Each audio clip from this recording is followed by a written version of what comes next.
आप कब तक जुल्म करोगे? जुल्म तो किसी का नहीं रुका। आप हिस्ट्री उठा के देखेंगे यार, इस्लाम की भी हिस्ट्री उठा के देखेंगे तो आप उसमें देखेंगे जिसने जब जब जुल्म किया है उसका खात्मा हुआ है, तो जो जुल्म करेगा उसका खात्मा होगा। जो संविधान की कसम खाकर अपने पद पर जिन्होंने शपथ ली थी, वो लोग ऐसी बातें बोलते हैं कि मार दो, काट दो, ये कर दो, वो कर दो, जला दो, पीट दो, कपड़ों से पहचान लो। ये क्या है? आप एक मुल्क के वज़ीर आज़म हैं, फिर ताले लगा दिए जाएँ कोर्ट कचहरियों में। जब डायरेक्टली ठोकना है, आपने डिसाइड कर लिया आपके हिसाब से ये आपके ख़िलाफ़ है तो ये माफिया है, तो टपका दिए। और कितने बड़े बड़े माफिया हैं, उन पर उनका इनकाउंटर क्यों नहीं होते? मैं नाम नहीं लेना चाह रहा, लेकिन इतने बड़े बड़े माफिया हैं, इतने बड़े बड़े गुंडे हैं यूपी के अंदर, उनके एनकाउंटर क्यों नहीं होते?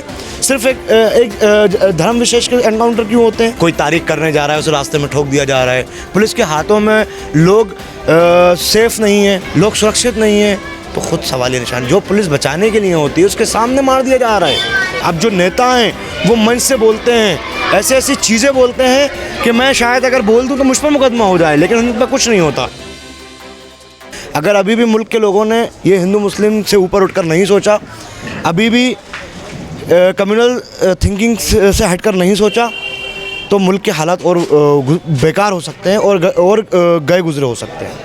अरे आप तो मोदी जी पे इल्ज़ाम लगवा रहे हैं कि मोदी जी हमें उठवा लेंगे, आपको उठवा लेंगे, चाचा को उठवा लेंगे। बिल्कुल सही बात है, किसी को भी उठवा सकते हैं।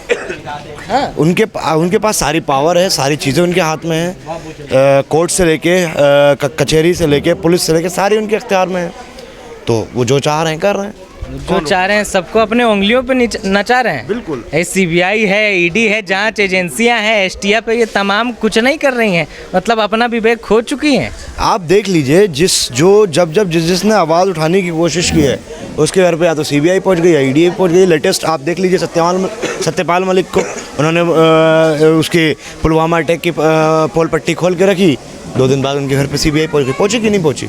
आप बताइए फिर।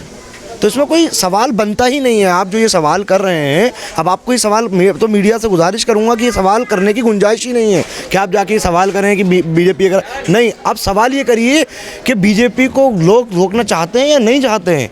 अब हिंदू मुसलमान से ऊपर उठकर मुल्क की तरक्की के लिए, मुल्क के डेवलपमेंट के लिए, मुल्क के विकास के लिए काम करवाना चाहते हैं कि नहीं चाहते हैं, उस पर बात कीजिए। ये सब तो मुझे नहीं लगता ये सब किसी से बचा हुआ है। सब लोग समझदार हैं, सब लोग स्मार्टफोन चलाते हैं, सबको मालूम है कि मुल्क के अंदर क्या हो रहा है। भले ही मैन स्ट्रीम मीडिया उनकी गोद में खेल रही हो, जिसको बहुत से लोग गोदी मीडिया भी कहते हैं, तो उनकी गोद में खेल रही है। जो पावर में है वो सिर्फ और सिर्फ एक सांप्रदायिक विशेष को, एक मतलब मैं क्लियर बोलूँगा, मुसलमानों को बदनाम करने की कोशिश करती है मैन स्ट्रीम मीडिया। तो उसको तो लोगों ने देखना बंद कर दिया, लेकिन लोग मोबाइल चला रहे हैं, उस पर सारी चीज़ें आती हैं। आप जैसे पोर्टल जो बने हुए हैं उस पर लोगों को सच्चाई दिखाई जा रही है, तो उस पर लोग देखकर समझ रहे हैं। और अब वक्त यही है कि हिंदू मुस्लिम से ऊपर उठकर अब जो है हालात ये हैं कि बीजेपी को कैसे रोका जाए उस पर बात करनी चाहिए, मुल्क के हालात को कैसे बदला जाए उस पर बात करनी चाहिए। लोग तो कह रहे हैं कि मुल्क के हालात ठीक थे, 2014 के पहले ही जो है एकदम मार काट मचा रहता था, 2014 के बाद शांति का माहौल है। देखिए 2014 से पहले मुल्क के हालात जो थे वो ठीक सिर्फ़ और सिर्फ कुछ लोगों के लिए थे, ठीक है, लेकिन 2014 के बाद जो माहौल है वो एक समुदाय के ख़िलाफ़ बहुत ज़्यादा ख़राब हो गया है। आप देख लीजिए, चाहे कर्नाटका का मसला हो, चाहे एक बच्ची जब वो एंट्रेंस पेपर देने जा रही हो उसका हिजाब खींचने का मसला हो, चाहे ट्रिपल तलाक का मसला हो, चाहे CA/NRC का मसला हो, कोई भी मसला हो, कि सिर्फ़ और सिर्फ एक समुदाय को, जिसको मुसलमान कहा जाता है, उसको टारगेट किया जाता है। तो ये बीजेपी के आने के बाद से हुआ है ना। ये 2014 के बाद हुआ, उसके पहले नहीं था। उसके पहले था, उसके पहले क्या था कि चीज़ें छुपकर होती थी, अब खुलेआम होती हैं। अब जो नेता हैं वो मंच से बोलते हैं, ऐसी ऐसी चीज़ें बोलते हैं कि मैं शायद अगर बोल दूं तो मुझ पर मुकदमा हो जाए, लेकिन उन पर कुछ नहीं होता।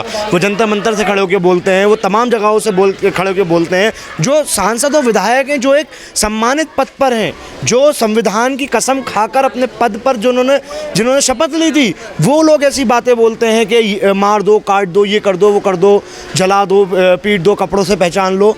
ये क्या है? आप एक मुल्क के वज़ीर आज़म हैं, आप एक मुल्क को चलाने वाले हैं, और आप एक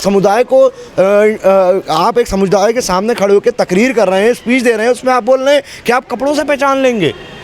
आप बताइए जनता मंतर पे आप कौन बैठा हुआ है? आप कपड़ों से पहचान नहीं हो रही? अरे तो ओवैसी साहब भी बोलते हैं कि कब तक सरकार रहेगी, सरकार के बाद देख लेंगे। नहीं, वो जुल्म के लिए बोलते हैं, वो ये नहीं कहते कि हम मार देंगे, काट देंगे, पीट देंगे, कपड़ों से पहचान लो, इसको जला दो। नहीं, वो कहते हैं कि हमारे ऊपर जो जुल्म हो रहा है, आप कब तक जुल्म करोगे। जुल्म तो किसी का नहीं रुका। आप हिस्ट्री उठा के देखेंगे और इस्लाम की भी हिस्ट्री उठा के देखेंगे तो आप उसमें देखेंगे जिसने जब जब जुल्म किया है उसका खात्मा हुआ है, तो जो जुल्म करेगा उसका खात्मा होगा। अभी जुल्म हो रहा है? बिल्कुल हो रहा है, हर तरीके से हो रहा है। जिस तरीके से मुसलमानों पर जुल्म हो सकता है उस तरीके से जुल्म हो रहा है। आप, मैं हवा में बात नहीं बोल रहा हूँ, आप डाटा उठा कर देखिए, उत्तर प्रदेश का डाटा उठा कर देखिए, लोगों की रिपोर्ट्स देखिए, आप ज़मीन पर देखिए। हकीकत बता रहा हूँ, एक इंसान टोपी, अगर दाढ़ी और टोपी वाला है तो वो सफ़र करने से अकेले घबरा रहा है। क्यों? क्योंकि उससे लिंच ना कर दिया जाए। किसी को गोश्त के नाम पे लिंच कर दिया जाता है, किसी को किसी भी नाम पे लिंच कर दिया जाता है। ये मुल्क के हालात हैं, तो डर तो बनेगा। जाहिर सी बात है, जुल्म तो हो रहा है।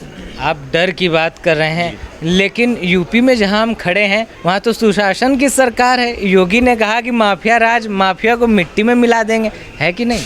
नहीं, माफिया को मिट्टी में मिलाए, हमें उससे कोई एतराज़ नहीं है, लेकिन यूपी के अंदर, हिंदुस्तान के अंदर संविधान है, कोर्ट है, कचहरी है, पुलिस है ना, सारी चीज़ें हैं। तो वो किस लिए हैं? अगर डायरेक्ट किसी को ठोक दिया जाएगा तो फिर कोर्ट कचहरियाँ किस लिए हैं?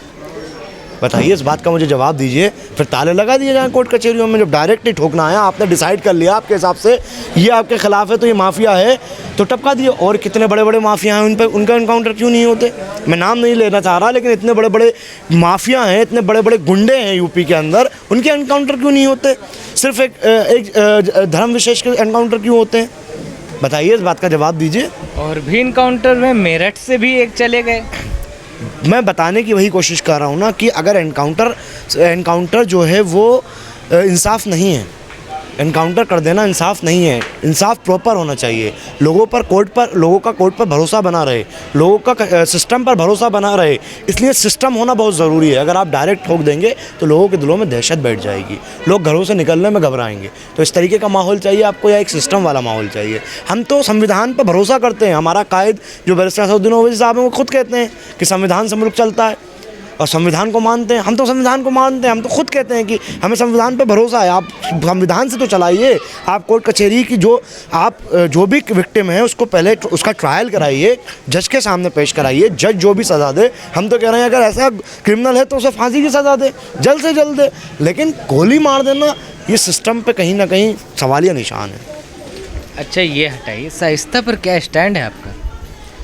देखिए, आजकल दिख नहीं रही हैं। देखिए, मैं एक पढ़ने लिखने वाला लड़का हूँ, मैं एक PhD, मैं रिसर्च स्कॉलर हूँ। मैं अपनी पढ़ाई पे ज़्यादा ध्यान देता हूँ, मैं इधर ज़्यादा चीज़ों पे ध्यान देता नहीं हूँ। लेकिन आप जब इतने सारे सवाल कर रहे थे, मुल्क के हालात के बारे में पूछ रहे थे, तो मैंने उसके जवाब दिए।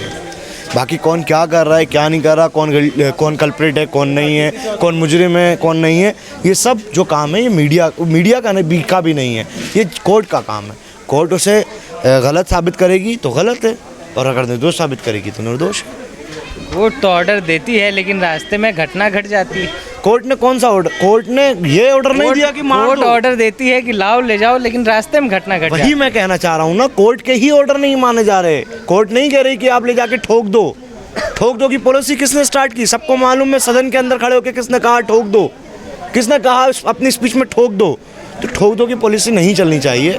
मुल्क और प्रदेश जो सूबा है हमारा, वो संविधान से चलना चाहिए। मतलब सरकार नहीं करवा दिया क्या? अब ये तो मुझे बताने की ज़रूरत नहीं है। आप समझदार लोग हैं, सब लोग समझदार हैं, किसी को बताने की ज़रूरत नहीं है। अगर पुलिस के सामने, मीडिया के सामने किसी को मार दिया जा रहा है, जबकि उस पर तो बहुत सारे सवालिया निशान हैं, उस पर तो अगर बात की जाए तो बहुत लंबी है, लेकिन मुझे मुनासिब नहीं लगता कि मतलब हम लोग उस बारे में बात करें। जो उनके केस लड़ रहे हैं वो लोग देख रहे हैं कोर्ट में, सही है या गलत है वो तो बाद में पता चल ही जाएगा। लेकिन अंत में ये ज़रूरी है कि न्याय पर सबका विश्वास बना रहे। बिल्कुल बना रहे, लेकिन अगर जिस तरीके से हालात है उस तरीके से विश्वास उठ जाएगा, मुझे कहीं ना कहीं लगता है। क्योंकि जब ठोक दो की पॉलिसी शुरू हो जाएगी, कोई तारीख करने जा रहा है उस रास्ते में ठोक दिया जा रहा है, पुलिस के हाथों में लोग सेफ नहीं है, लोग सुरक्षित नहीं है, तो खुद सवालिया निशान। जो पुलिस बचाने के लिए होती है उसके सामने मार दिया जा रहा है। चार चार पाँच पाँच पुलिस वालों के सामने मार दिया जा रहा है। पुलिस तो रक्षक है जुबैर भाई, पुलिस तो रक्षक है। तो रक्षा क्यों नहीं कर पाई उस वक्त? आपने भी देखा, हमने भी देखा, मीडिया के सामने ऑन लाइव हुआ था जो भी हुआ था, तो पुलिस क्यों नहीं बचा पाई? क्या ऐसी वजह थी कि पुलिस ने उन पर, जो सामने से गोली चला रहा है, उन पर जवाबी फायरिंग नहीं की गई? क्या ऐसी वजह थी?